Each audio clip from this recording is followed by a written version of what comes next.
Have you ever sat quietly, holding a warm cup of tea in your hands, and suddenly wondered, why this person?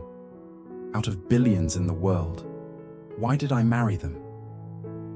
Or maybe you've looked back at your life and thought, why does love keep coming and going like a circle that never ends? What if love isn't random at all? What if every encounter in your life carries a deeper meaning? In this video, we'll explore a truth that few people ever talk about. Love is a mirror of karma. The energies, the choices, and even the wounds we carry with us. Together, we'll uncover why we feel drawn to certain people. The reason some marriages nourish us, while others slowly drain our spirit. How to break free from repeating the same painful patterns. And most importantly, how to cultivate blessings so that love finds you. The right kind of love. The kind that feels safe and peaceful. By the end of this journey, you'll see love not as confusion or chance, but as a mirror guiding you toward healing and peace. Whether you are married, divorced, or simply enjoying your own quiet company, these moments are for you. Listen not only with your ears but with your heart, because what you're about to hear may help you realize something powerful. Love doesn't come from the outside. Love is a path we create, step by step, breath by breath, when we walk with mindfulness and compassion. So, are you ready to walk this journey with me? Truth 1. Karma shapes. Who you love. Have you ever met someone for the very first time, yet felt like you already knew them? Maybe it was a spark in their eyes, or a strange comfort in their presence, as if you were simply continuing a story that began long before this lifetime. In Buddhism, this isn't just poetry, it is karma. Karma, at its heart, is not punishment or reward. It is cause and effect, the subtle echoes of our choices, intentions, and actions carried forward like ripples across a lake. When it comes to love, karma means this. The person you are drawn to is rarely an accident. Sometimes that pull is the reflection of kindness, loyalty, and care you've once shared before. Other times, it is the return of unfinished business. A wound left open, a promise left undone. I once met an elderly couple at a retreat in Oregon. Their names were Helen and James. They had been married for over 50 years. When asked what kept them together so long, Helen smiled and said, "I think we've done this before." James laughed, but there was a knowing look in his eyes. Their marriage had not been easy. They admitted there were times they nearly walked away, but there was always a sense of commitment that went deeper than logic. "I can't explain it," Helen told me, "but I always felt like we weren't finished with each other yet." That is karma. Some relationships arrive as blessings, carrying the fruit of compassion and honesty sown across lifetimes. Others arrive as lessons, revealing where we are still clinging, still afraid, still unhealed. So here is the gentle truth. Love is not simply something that happens to you. Love is a mirror of the energy you carry. Here is a small practice for you. Take a slow breath. Place a hand over your heart and ask, what is this relationship reflecting back to me? Is it showing you patience? Or perhaps a fear of abandonment? Your answer is the first step to seeing karma at work in your love life. And once we see this, a new question arises. If love is a mirror of karma, why do so many of us find ourselves caught in the same painful reflection again and again? That brings us to the next truth. Truth 2. Patterns repeat until you heal. Have you ever noticed how love sometimes feels like déjà vu? Different faces, different years. Yet somehow the story is the same. The same heartbreak, the same argument, the same silent distance. This is karma at work, not as punishment, but as a gentle signal. There is still something here you haven't healed. Modern psychology calls it attachment patterns. Buddhism calls it the continuation of karma. Both point to the same truth. Until we face the wound inside us, we will unconsciously seek it again and again in others. I once spoke with a woman named Laura. She had been through 3 long relationships, each ending in the same way. Her partner pulling away, leaving her feeling abandoned. At first, she believed it was just bad luck. Then she thought maybe all men were the same. But in a moment of stillness during meditation, she realized it wasn't always them. It was the echo of her childhood. A father who had left too soon, a fear she had never learned to soothe. That fear became the silent script guiding her love life. This is what so many of us do without knowing. We repeat not because we want the pain, but because our soul is trying to resolve it. We chase what is familiar, even if it hurts, because it feels like home. Changing partners doesn't change the pattern. You can leave one relationship and find yourself in another that feels eerily the same. The lesson follows until it is learned. And here is a small practice for you. Take a notebook and write this question at the top. What keeps showing up in my relationships? Write down 3 patterns you've noticed. Maybe it's always feeling unseen, or being the one who gives more, or being afraid of intimacy. Awareness is the first crack in the cycle, and here lies the tender lesson. Patterns are not your prison. They are your teacher. When you name them, you begin to free yourself. But this brings us to the next truth, because not all patterns are heavy or painful. Some bonds feel light, nurturing, almost like grace. Others feel dense, filled with tension. So how do we tell the difference? Let's explore this in Truth 3. Truth 3. Gentle bonds versus heavy debts. Not all love feels the same. Some relationships arrive like a soft breeze on a warm day, gentle, nourishing, effortless. Others feel heavy, like walking with stones in your pocket, filled with tension, conflict, or exhaustion. Buddhism teaches us that these are not random experiences. They are the fruits of different kinds of karma. Gentle bonds are the blessings of love.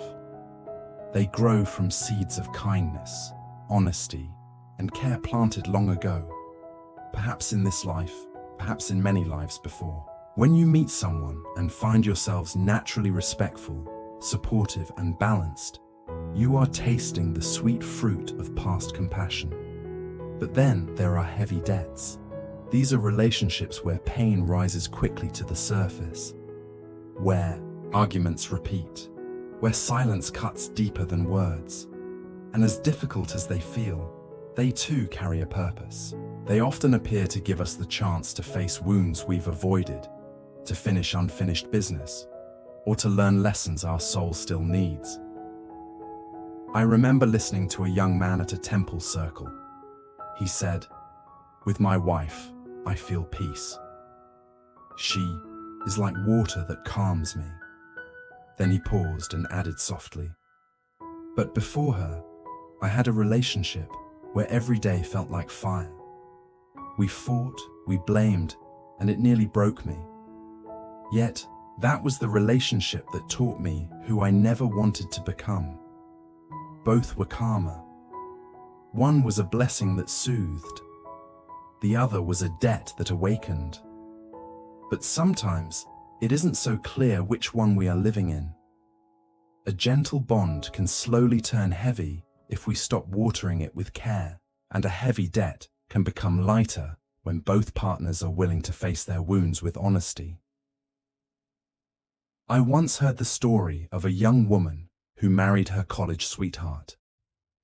In the beginning, everything felt easy and joyful, but over time, resentment grew. They stopped listening, stopped practicing kindness. What began as a blessing started to feel like a burden. On the other hand, I met another couple who started with constant arguments. Instead of giving up, they sought counseling, practiced meditation together, and slowly transformed their anger into understanding. What seemed like a karmic debt evolved into a gentle bond. Here's something you can try tonight. Close your eyes and picture your partner or your last relationship. Ask yourself, what kind of energy did we share most often? Peace or tension? Then ask, is there one thing I could do differently to shift that energy? Even the smallest act of mindfulness can tip the scale. Not every difficult relationship is meant to last, but every relationship, whether gentle or heavy, is meant to teach. Let's turn this into practice. Think of your current or past relationship. Ask, is this bond blessing me, or is it teaching me through struggle? Neither answer is wrong. Both can help you grow. And here's the tender truth. Even blessings can be lost if we take them for granted. Even debts can transform if we meet them with awareness. But what happens when the debt becomes too heavy? When marriage itself begins to feel like a battlefield? That is what we will explore next. Truth 4. When marriage becomes a battlefield, marriage is often imagined as a safe haven, a place of comfort, warmth, and belonging. But for many, it doesn't always feel that way. Instead, the home becomes a battlefield.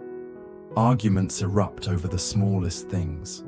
Silence grows colder than words, and two people who once promised to love each other begin to feel like enemies.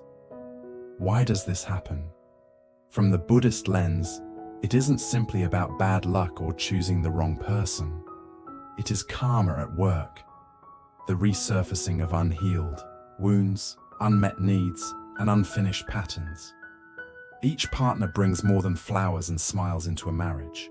They also bring the echoes of their childhood, the defenses they built, and the stories they carry about what love should look like.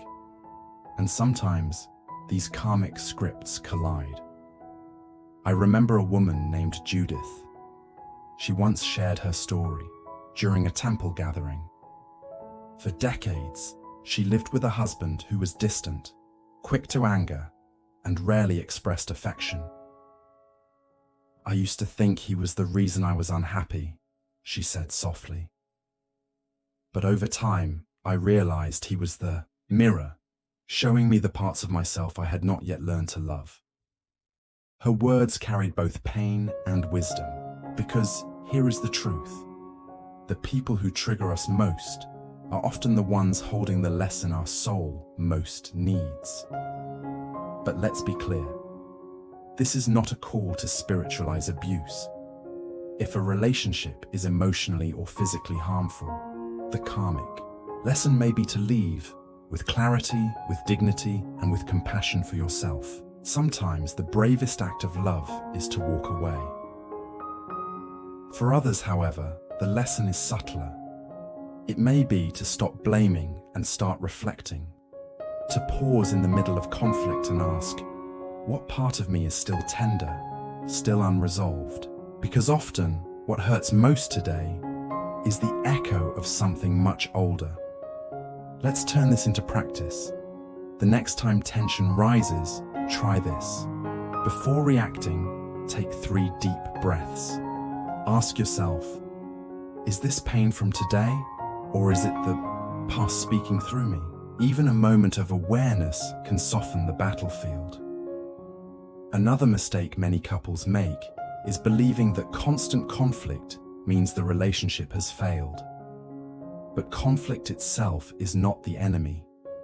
What matters is how we hold the conflict. Do we use it as a weapon or as a mirror? Do we attack to win or pause to understand. I remember a husband once saying, "Every fight with my wife used to feel like a war. But when I learned to ask, 'What are you truly afraid of right now?' instead of defending myself, the fight changed. Sometimes she cried, sometimes I admitted my own fears, but slowly the war became a conversation." And this is the practice for the battlefield. Next time you feel triggered, place your hand gently on your chest. Whisper to yourself, "This is fear speaking. This is not all of me." Then listen, truly listen before you respond. You may find that behind the anger lies a tender plea. Please, see me. Please, love me. And here lies the gentle lesson. Marriage, like all relationships, is not just about happiness. It is about growth. Sometimes that growth is smooth and nurturing. Other times it comes through fire and friction. But here's the good news. Karma is not a life sentence. It can be rewritten, especially when we learn to cultivate blessings. Which leads us to the next truth. Truth 5. Cultivating blessings attracts the right love. So many people ask, when will I finally meet the right one? But Buddhism invites us to consider a different question. Am I becoming the right one? Love isn't just about waiting for the perfect partner to appear. It's about preparing our own heart so that love, when it arrives, can truly stay. This preparation is what Buddhist wisdom calls merit or blessings. Blessings are not random good luck. They are the quiet fruits of our daily actions. Honesty, kindness, gratitude, generosity, and keeping our word. Each time we act with integrity, we deposit into a spiritual account, and over time, that account becomes the energy that naturally attracts partners who carry the same vibration. But when our past is filled with deception, bitterness, or constant blame, our blessings shrink.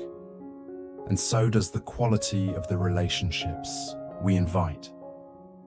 I once knew a man named Charles. He had been divorced for over 20 years. He longed for love, kept dating, but nothing lasted. One evening, he admitted in tears, "Every woman I meet eventually leaves me." As we talked, the truth came forward. He had never released the bitterness toward his ex-wife. In every new relationship, that anger silently entered the room with him. It wasn't punishment. It was simply karma echoing unfinished grief. Eventually, Charles began the work of letting go. He wrote letters he never sent. He practiced forgiveness, not to excuse his ex, but to free himself, and something softened. Less than a year later, he met someone gentle, kind, and steady. Not flashy, not dramatic, but real. And this time, he was ready, because his blessings had shifted. A gentle step you can take is, each day, try to plant just one seed of blessing in your love life. It can be as simple as saying thank you with genuine heart, keeping a promise, no matter how small, speaking truthfully, without harshness, refraining from gossip, offering forgiveness to another or to yourself. These are the quiet deposits that grow into the wealth of love. Many of us make the mistake of waiting passively for the perfect partner, believing that once they arrive, our loneliness will disappear. But love doesn't work that way. A partner can only meet us at the level of blessings we've already cultivated within ourselves. Think of it like preparing a home for a guest. If the house is filled with clutter, even the kindest visitor cannot stay comfortably. But when the space is clean, warm, and welcoming, they naturally feel at home. Your heart is the same. Blessings clear and prepare the inner space where love can rest. Take this practice a step further. Each night, before bed, recall 3 moments of kindness you offered that day. It could be as simple as smiling at a stranger, holding the door, or forgiving yourself for a mistake. Write them down in a journal. Over time, this practice rewires the mind toward gratitude and abundance, and love is always drawn to a grateful heart. The lesson is simple, that you cannot enter a relationship greater than the blessings you carry. But every blessing you cultivate today creates the conditions for deeper love tomorrow. And once you begin to grow these blessings, another question arises. What about the old pain you still carry? The baggage of past relationships, the wounds you never fully healed, because blessings alone are not enough if the heart is still weighed down. That is why the next truth is so important. Truth 6. Letting go of karmic baggage.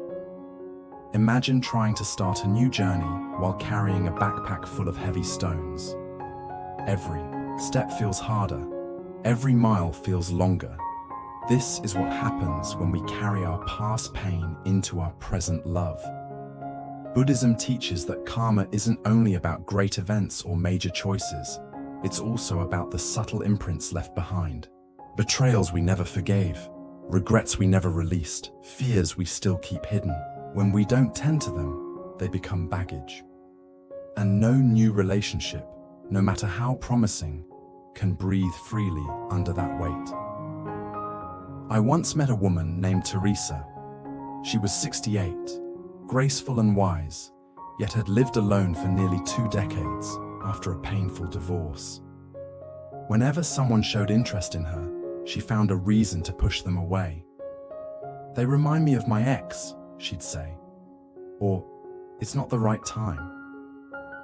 But when we looked deeper, it wasn't timing at all. It was fear, the unhealed wound of being hurt again. By keeping her heart closed, she was unknowingly reliving her past every day. Her turning point came when she finally said, "I think I've been keeping love out, because I still see it through the eyes of pain." That moment of honesty became her release, and soon after, she was able to let someone in, not because he was perfect, but because she was no longer chained to the past. Time alone doesn't heal wounds. We can spend years waiting, but without forgiveness, the pain simply sleeps, and sleeping pain still whispers into every new love. For a more mindful practice, write a letter you will never send to a former partner, or even to your younger self. Pour into it everything you've carried, the anger, the disappointment, the longing. Then close the letter and with a breath whisper, "I release you. I release myself." Forgiveness in Buddhism is not permission. It is liberation. It is saying, "I will no longer drag this stone into tomorrow." The lesson is this: you cannot hold new love in one hand while clinging to old pain in the other. Letting go is not forgetting. It is clearing space, so love can finally breathe. And once you clear this space, something beautiful happens. You begin to see what kind of love is truly possible when 2 people walk not with baggage, but with mindfulness. That is the heart of our final truth. Truth 7. Building spiritually aligned relationships. Many people dream of finding the perfect partner, someone exciting, attractive, and endlessly compatible. But real love, the kind that nourishes the soul, isn't built on sparks alone. It is built on alignment, not just emotional alignment, but spiritual alignment. This doesn't mean you need to share the same religion or meditate together every morning. It means that at your core, you walk in life with similar intentions. You both value peace more than control. You both honor truth more than convenience. You both seek to love from fullness, not from lack. I remember an elderly couple who had been married for over 60 years. When asked their secret, the husband said with a gentle smile, "We made a rule early on. One of us could be upset, but never both at the same time. If she was on fire, I became the water. If I was the storm, she became the sky." That, my friends, is spiritual partnership. Not because it avoids conflict, but because it meets conflict with presence and compassion. The lesson is simple but profound. Love is not about winning. Love is about understanding. It's not about asking, "How can I change you?" It's about asking, "How can I soften here? How can I love more skillfully?" A deeper practice for you. Try beginning each day with a shared moment of intention. It could be holding hands in silence for 1 minute, whispering, "May we be kind to one another today," or ending the evening with a simple reflection. What did I learn about love today? These rituals don't need to be grand. They only need to be sincere, because relationships are like gardens. If you tend to them with patience and care, they bloom. If you neglect them, weeds appear. And when flowers bloom, never take them for granted. Admire them. Celebrate them. Let them remind you of the grace that grows when two souls choose to walk side by side in mindfulness and compassion. Here is the tender truth. The quality of your love will never rise above the quality of your inner state. If you are grounded in compassion, love becomes healing. If you are rooted in peace, love becomes a sanctuary. And when both partners see each other not as possessions, but as fellow travelers on the path, then love feels less like escape and more like home. And so, as we close these 7 truths, one final reflection remains. Love is karma, yes. But karma is always a choice. And every choice you make today can shape the love you experience tomorrow. Which brings us into our closing reflections. And now, as this journey comes to a close, let's take a soft breath with me. Let your heart rest in this truth. Love is karma, yes. But karma is a choice. With every breath, with every choice, you are writing a new story.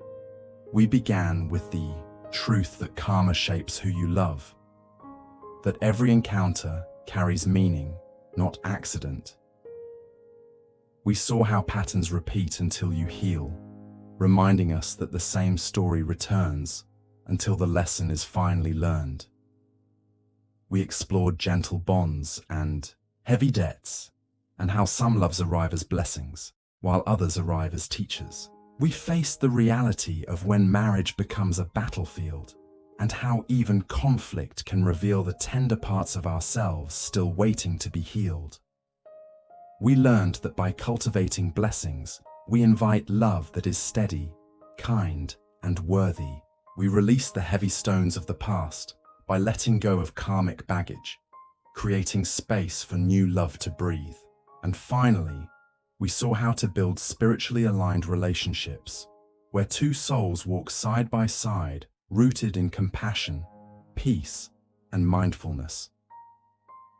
7 truths, 7 mirrors, 7 invitations to see love not just as a feeling, but as a path of awakening. And here is the most important truth of all. Karma is never fixed. It is alive. It responds to your choices in this very moment. Every act of forgiveness writes a new line in your story. Every moment of compassion upgrades your path. Every choice to honor your own heart shapes the love you will experience tomorrow. So if you are partnered now, may you see your spouse not only as a companion, but as a soul evolving alongside you. Treat your marriage not as a contract, but as a practice, renewed each day with patience and grace. If you are single, may you release the belief that something is missing. You are already whole. Love is not something you chase, it is something you become.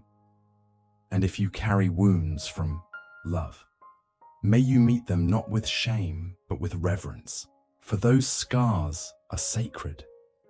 They show that you dared to open, that you risked something real, and that makes you not broken, but brave. So tonight, before you sleep, I invite you to reflect. What has love taught me? What patterns have I repeated? And what new choice can I make from this moment forward? Because love is karma, yes, but karma is always a choice, and the choice is in your hands, right here, right now. If these reflections touched your heart, I warmly invite you to subscribe so we can continue walking this path of peace together. And please share in the comments, what has been the greatest lesson of love in your life? Your words may be the light someone else needs tonight. Thank you for listening. May you be safe. May you be free. May you be loved. Always. Before you close your eyes tonight, don't just move on to the next thing. Take one breath and ask yourself, what has love truly taught me? Please share your answer in the comments. You'll find you're not alone. Every night, more and more souls gather here, writing their lessons, their heartbreaks, their healing. And your words may be the very light someone else is waiting for. If this reflection touched your heart, I warmly invite you to subscribe and ring the bell. This way, every evening you'll have a place to return, a sanctuary of calm, peace, and gentle wisdom. You don't have to walk this path alone, and if someone you care about is struggling in love, please share this video with them. Sometimes, one message, just one, can change the way a heart sees love. Thank you deeply for being here, for listening with such openness, and for allowing me to walk beside you. And remember, love isn't random. It is karma, and karma is always your choice.